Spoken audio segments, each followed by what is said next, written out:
Hey, what's up everyone, and welcome to my another Adobe Photoshop tutorial. My name is TJSTYLE, and in today's video I'm going to show you how can you work with the latest blur effects that have been added in Photoshop.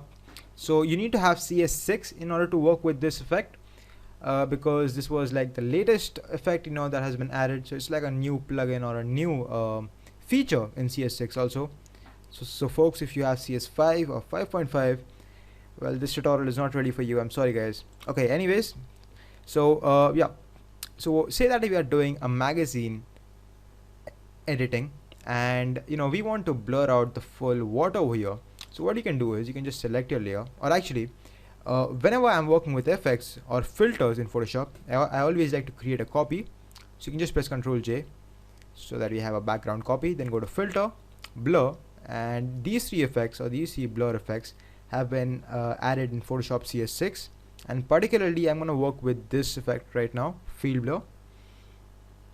And once you click on that effect, you are transferred to the new blur gallery that has been added in Photoshop CS6. So the whole interface gets changed, and you are in blur gallery right now. You can reset the workspace.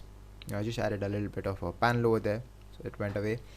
And the way this effect works is that it creates a node. Okay, you can click on the node and you can position it anywhere you want. And I'm just going to bring it down over here, in order to create this full effect.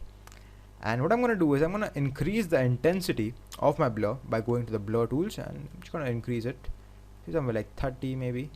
Okay, and right now I know it's looking very, very terrible, but very horrible, but trust me, this effect works.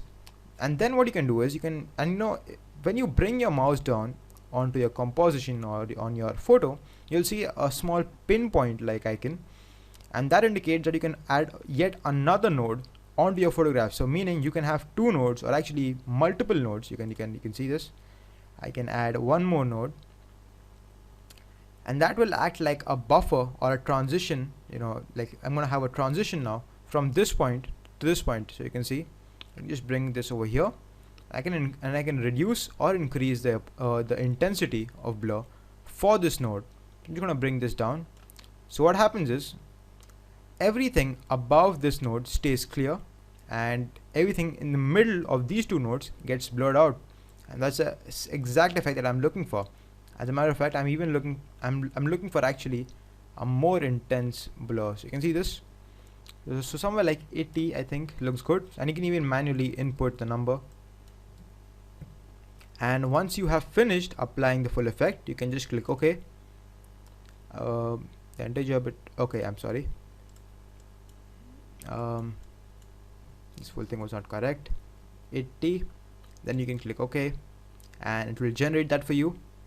And once it has been generated, you can just add a little bit of text, and you can see that we get a very nice effect. So this is how you can use field blur in Adobe Photoshop CS6. In the next video, I'm going to talk about the iris blur, and trust me, it's a very good effect. So definitely watch that tutorial, and thank you so much for joining me on this tutorial. Please subscribe to this channel, and I'll upload more tutorials. So yeah, please subscribe and show me some support by liking my Facebook page. The link is going to be in the description. Thank you everyone, and I'll see you all in my next video. Thank you.